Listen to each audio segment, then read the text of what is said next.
नमस्कार किसान साथियों, मैं हूं सोनू चौधरी और इस वक्त मैं मौजूद हूं आलू का गढ़ एवं आलू की राजधानी के नाम से विख्यात सादाबाद क्षेत्र और सादाबाद क्षेत्र के कुरसंडा गांव में। जैसा कि मैंने आपको 15 दिन पहले एक वीडियो के माध्यम से अपडेट किया था कि नेपाल आलू के रास्ते।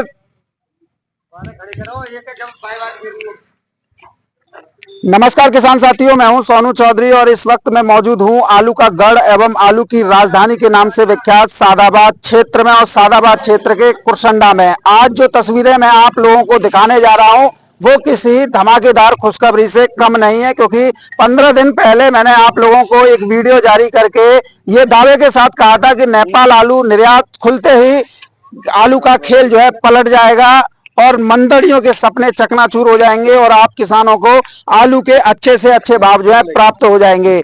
नेपाल से डिमांड आते ही इस समय पर लोडिंग का काम एक बड़े स्तर पर किया जा रहा है, जिससे आप आलू उत्पादक किसान साथियों को आलू के अच्छे भाव जो है प्राप्त होंगे। ये गाड़ी आप देख रहे हैं, ये नेपाल के लिए लोडिंग हो रही है। लगातार 2 गाड़ी जो है डेली नेपाल के लिए निकाली जाती है और ये जो निर्यात हो रहा है वो सादाबाद क्षेत्र के प्रतिष्ठित आलू कारोबारी राकेश चौधरी के द्वारा जो है किया जा रहा है। इनकी फर्म का नाम जो है चाचा चौधरी ट्रेडिंग फर्म है, जो वैश्विक निर्यात को एक बड़े स्तर पर पहुंचाती है। और अगर हम ये कहें कि ये कारोबार जगत की और आलू किसानों की रीढ़ है तो ये अतिशयोक्ति नहीं होगी। काम इनके द्वारा ऐसे किए जाते हैं जिससे किसानों को एक मजबूती मिलती है, उनका मनोबल बढ़ा रहता है और उन्हें कीमतें भी अच्छी जो है प्राप्त होती हैं। और ये उन सभी किसानों के लिए, उन व्यापारियों के लिए भी प्रेरणा स्रोत हैं जो कि हमेशा जो है डर और घबराहट जो है फैलाते हैं। आज ये जो गाड़ी लोड हो रही है ये किसी सपने से कम नहीं है। किसानों को बहुत उम्मीदें जो है आलू के निर्यात से लगी होती है, तो ये आज आप लोगों के लिए एक गेम चेंजर जो है साबित होने जा रहा है। मेरे साथ में किसान भी मौजूद हैं और चाचा चौधरी के डायरेक्टर हैं राकेश चौधरी जी, ये भी मौजूद हैं। आपने सुबह भी इनकी वीडियो देखी थी खुदाई की, जिसमें आप लोगों को स्पष्ट तौर पर खुल के बताया था जो व्यापारी कभी भी नहीं बताते। पहले मैं किसान से बात करूंगा जब चाचा जी से बात करूंगा। नमस्कार जी। मेरा नाम जगदीश उपाध्याय, गांव कुरसंडा बदूरी मधुरी के रहने वाले हैं। अच्छा, एक बात बताइए, अब पहले ये बोला जाता था कि कोई निर्यात नहीं हो रहा है, तो आपने कल भी देखा कि श्रीलंका के लिए आलू निर्यात गाड़ियां जो हैं 3-4 भेजी हैं चाचा चौधरी के माध्यम से। आज आप देख रहे हैं कि नेपाल के लिए भी आलू का निर्यात हो रहा है। तो जो रिपोर्टिंग, जो सच्चाई थी वो आपको धरातल पर देखने को मिली कि नहीं मिली? नहीं, वो तो मिली है। आगे आलू महंगा ही मिलेगा। अच्छा, इससे कितनी उम्मीदें आपको जो है इस समय पर आलू को लेकर लगी हुई थी? डर और घबराहट कितना था?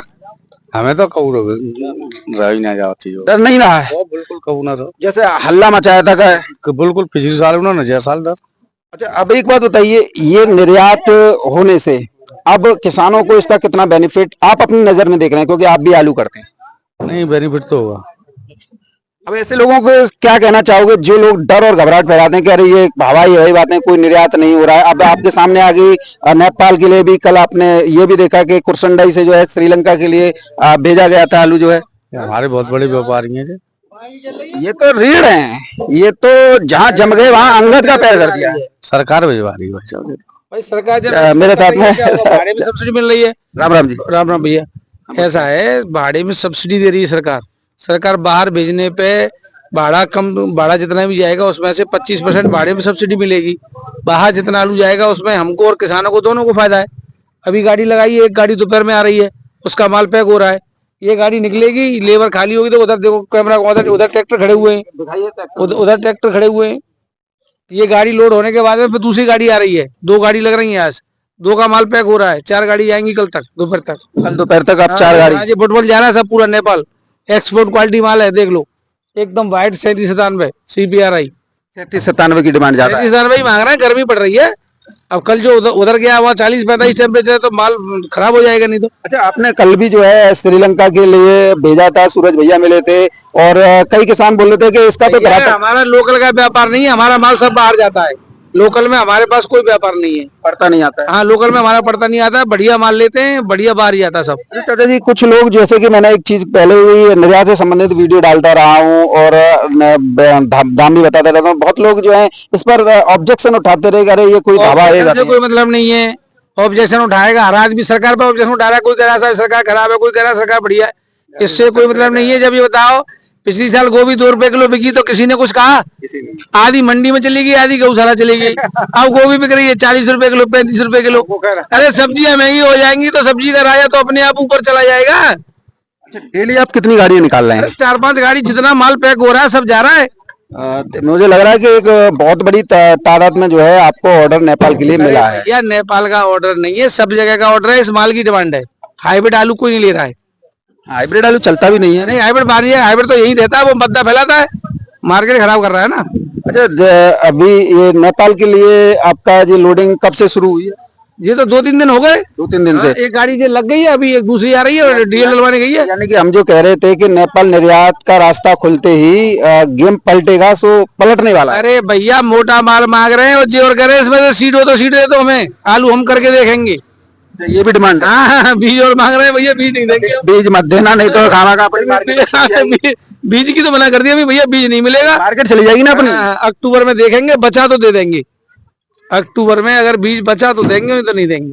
अच्छा चाचा जी, जैसे कि मेरा एक सवाल वही है, अब गेम पलटने वाला है तो कितना बेनिफिट आप? ऐसा है, देखो इसकी बदनामी कर दी है और बदनामी होने के बाद में थोड़ा टाइम लगता है उसको सुधरने में। ये तो बात आपने सुबह भी बोली। आपके कांटा लग जाए तो कई दिन में दर्द तो रहेगा, कांटा निकल जाएगा फिर भी। 8-10 दिन तक 8-10 लग जाएगी भाई। इसकी हो गई है बदनामी। बम्पर पैदा। हाँ, बम्पर पैदावार, फलाना पैदावार। कोई कह रहा है बंगाल में 25-30% ज्यादा है, 25-30% पैदावार ज्यादा हो जाएगी। अब बीजू का खड़ा कर दिया, बीजू का हटेगा, काम चलेगा। गर्मी पड़ेगी, 37 फिर ना आदमी मर जाएगा भाई साहब, अगर ये फेंक जाओगे तो, अभी तो फेंक जाओगे तो। माहौल तो यही बनाया था। बनाओ व्यापारी हो। पैदावार 10-5 कट्टे की हर किसान की कमा रही है। हाँ, पैदावार कम है, पहले ऐसी ना थी। अच्छा, ये एक इसमें भी हो गया चाचा जी। एक हमारा जो मिलने वाला है पश्चिम बंगाल का अलहमद ट्रेडर्स, जो बांग्लादेश के लिए एक्सपोर्ट करता है, तो वो बता रहा था कि जो है बांग्लादेश से भी हमें जो है ऑर्डर प्राप्त होना शुरू हो गए हैं। बस हम इंतजार कर रहे हैं। लोकल सब्जी चल रही है ना, तो वो खत्म हो जाएंगी, होली के बाद वहां भी जाना शुरू हो जाएगा। वो उनका कहना ये था। बांग्लादेश में तो बदल गई है भैया, वो दूसरी सरकार मांगेगी। समझो, वहाँ पे अभी लोकल फसल चलती है थोड़ी सी, फरवरी मार्च से जाना वहाँ शुरू हो जाएगा। उनका कहना ये था कि वहाँ पे बांग्लादेश में इस बार जो है पारिस्थितिक तंत्र गड़बड़ होने की वजह से जो है प्रोडक्शन बहुत कम आए हैं और जनसंख्या ज्यादा है, खपत ज्यादा है। इस वजह से बस नई सरकार का जो है पूरा ध्यान जो है भारत पर निर्भर है कि पड़ोसी भी और सस्ता भी आलू जो है मिल जाएगा। तो 3 गाड़ी डेली आएगी, डिमांड आएगी। नहीं, उनके पास डिमांड है। वो कह रहे हैं हमारे पास में ऑर्डर आना शुरू हो गए, बस इंतजार है कि आएंगे। तो जैसा यहाँ पे माल तैयार, अभी इतना माल भी तो नहीं खुद रहा है, खुदाई शुरू हुई है। वो यही बात कह रहे थे उत्तर पर। अभी तुम्हारे यहाँ पर 37-97 होली के बाद पूरा खेल देख लेना आप। खेल जैसे होली खेलोगे नहीं, ऐसी आलू में होली हो जाएगी। होली के बाद रंग बिरंगा हो जाएगा आलू। नहीं, ये तो आप बिल्कुल सही है। जब बांग्लादेश पे ऑर्डर लगे हैं, श्रीलंका भी आलू जा रहा है। ऐसा है ना, आदमी मर जाएगा अगर ऐसी बात होगी ना। कभी धैर्य तो रखो, कब चीज के काज। पंडित जी, ये बात आपने बिल्कुल सही कही। हमेशा धैर्य और संयम बना के रखना चाहिए, कभी डर और घबराहट में नहीं जाना। डर घबराहट में आदमी मर गए और क्या होता है, सदमा आता है। सदमा आओ तो खेती बिक गई, जमीन बिक गई। घबराहट होनी चाहिए। घबराहट काय की है, पहले संघर्ष करो। तो पंडित जी, एक बात देखा है कि इन जैसे व्यक्ति अपने आप में क्लाइंट है, ब्रांड है। धैर्य नहीं होगा तो कुछ नहीं होगा। मैंने एक बात बता, पूरा आलू फसल पे लोड कर दूं क्या? 10 महीने कोल्ड के लिए राशन चाहिए कि नहीं चाहिए, बताओ। बहुत लोगों की मन से है कि खेत में से अभी बेच दो। खेत में से कैसे बिक जाएगा भाई साहब? पूरे देश का भोजन है, विदेशों तक जाता है। 10 महीने क्या बेचोगे फिर? क्या झुंझुना बजाओगे मजा के? अरे कोल्ड में माल चाहिए भैया हमें 10 महीने के लिए। अच्छा, सीड नहीं लगता है? आप खेती बाड़ी में जाते हो, सीड नहीं लगता है भाई? 10-12-14% तो वापस खेत में ही लग जाता है ये आलू। नहीं, बहुत लोगों का जो मैं कोल्ड में भी जाएगा और बिक्री भी होगा, दोनों काम चलेंगे। हमने कई ग्रुपों में देखा था, अरे आलू नहीं बिकने दे रहे हैं, ये वो है, और ये कोल्ड भरने की चाल है। अरे देखो, जिन्हें क्या 14-15 गाड़ी लोड कर दी इन्होंने। क्या नाम है आपको? हरेंद्र सिंह। हरेंद्र सिंह जी, भैया कितनी गाड़ियां अब तक लोड कर दी आपने? कर दी 10-12 गाड़ी लोड कर दी। 10-12 गाड़ी। तो टोटल काम जो है लोडिंग का विदेशों के लिए है? हाँ, टोटल काम लोकल का नहीं है इनका, बाहर की गाड़ी लोड करते हैं। बाहर की गाड़ी को लोड करते हैं बस बाहर की गाड़ी लोड। पिछली बार जब रैक लोड हुई थी तो रैक भी इन्होंने लोड की थी 2 साल पहले, जो आगरा से आपने रैक का काम इनके पास मेन है। हाँ, आसाम के लिए की थी पहले रख। तो मतलब आप कारोबारियों के टच में ही ज्यादा रहते हो। मुझे लगता है गाड़ी भी आ गई, एक और गाड़ी आ रही है। वो भी लोड होगी अभी। धैर्य नहीं रखो, एक ही ग्राम सब चीज तो ही ना खत्म है जाएगी, एक ग्राम कैसे आ जाएगी खत्म? धैर्य से बात है ना चाचा की, ठीक है कि पूरी साल भर का आलू है, वो एक साथ कैसे, कुछ भी नहीं हो सकता है। एक दिन में कोई काम ना हो, और जो अलग गुना पैदा होती है इतना में, तो कछु ना होती, बेकार की बात है। धैर्य रखो, न काऊ के हाथ में गरीबी, ना अमीरी, परमात्मा के हाथ में, ऊपर वाले के हाथ में। काऊ के कोई कछु ना कर सकती, काऊ को जीवन में ना कर पाया कोई आदमी। अच्छा, मुझे तो बड़ा मन प्रसन्न हो रहा है कि मैंने एक वीडियो 15 दिन पहले डाली थी, और जैसे बहुत लोगों ने ऑब्जेक्शन उठाया था, साला मरवा देगा, कोल्ड भरने की चाल है, ये है वो है, और मतलब ये झूठी खबर है। कोई नेपाल नहीं जा रहा है, कोई श्रीलंका नहीं जा, कोई बांग्लादेश नहीं। नेपाल में क्या खाएंगे, क्या खाएंगे नेपाल में? क्यों नहीं जाएगा? नेपाल में जाएगा और बचा रहेगा। अभी मुझे लग रहा है ना, मेरी एक और बात सही होने वाली है, जो रूस आलू निर्यात की बात जो आ रही है ना, केंद्र सरकार वो कर रही है। सरकार की बात हो गई है। रूस 3 महीने पहले आपको पता नहीं है, पूरा सब्जी का आलू का कॉन्ट्रैक्ट है। अभी वहां पे ठंडा होके जाएगा आलू, ऐसे नहीं जाएगा।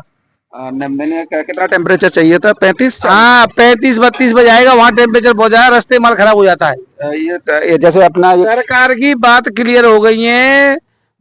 नेपाल तो जा ही रहा है, लेकिन रूस आलू जाएगा पक्का। भाई रोड जाते हैं नेपाल तो, भाई रोड जाते हैं नेपाल तो। रूस तो 14-15 दिन में, वो भी पानी के जहाज से जाता है। आलू ठंडा होके जब जाएगा, सीधा नहीं जाएगा, टेम्परेचर ज्यादा है। पहली बार मैं देख रहा हूँ जो व्यापारी ऑनलाइन सीधा वीडियो में लाइव के माध्यम से आगे बता रहे हैं कि आलू विदेशों को निर्यात हो रहा है। नहीं तो व्यापारी तो कर भी रहे हैं, तो हजम कर रहे हैं, बता ही नहीं रहे। हमें क्या मतलब, हमें तो अपना 2% 3% कमीशन मिलता है, हम उसमें खुश है। बाकी पैसा किसान को जा रहा है। नहीं, आप तो शुरुआत से ही बाहर का पैसा नगद और आ रहा है, तुरंत 30 दिन खाते में जा रहा है किसान के पैसा। महीने 2 महीने का काम नहीं है, डिमांड है तो पैसा आ रहा है। 30 दिन पैसा वापस। तो किसानों को एक बहुत बड़ी राहत जो है यहाँ पर मिलती हुई जो है चाचा जी दिखाई दे रही है, और वो भी आपके मत। कोई टेंशन मत लो, काम सब सही होगा। कोई टेंशन, होली के बाद देखना, होली के बाद पूरा औरंगा होगा। हाँ औरंगा हो जाएगा। चलिए, बहुत बहुत धन्यवाद। तो किसान साथियों, ये लोडिंग जो है नेपाल के लिए हो रही है, और हमारी उस खबर पर भी मोहर लग गई जिसमें हमने कहा था कि नेपाल निर्यात शुरू होते ही आलू का गेम पलट जाएगा, और देखिए पलट गया। और उन लोगों के मुंह में भी मूत दिया जो लोग कहते थे कहीं आलू ना जा रहो और ना जा रहो, जी केवल चूतिया बना रहे हैं। अब देखो आपके सामने है, प्रत्यक्ष को प्रमाण की जरूरत नहीं है। और फिर भैया, सीता जैसी माता को भी अग्नि परीक्षा से गुजरना पड़ा था। लोगों ने क्या क्या उनके चरित्र पर सवाल उठाए थे। तो ये दुनिया है, दुनिया तो न जाने क्या क्या अपने फायदे के लिए सोचेगी, क्या क्या बोलेगी, लेकिन जो ओरिजिनलिटी है वो आपको सोनू चौधरी के साथ ही मिलेगी। और देख लीजिए, प्रमाण आप लोगों के सामने, डिसाइड आप कर लीजिए, क्योंकि हमारी जो रिपोर्ट रहेगी वो सोने के सिक्के की तरह खरी उतरेगी। हर जगह पर, हर स्तर पर आप कभी भी प्रमाणित कर लीजिएगा।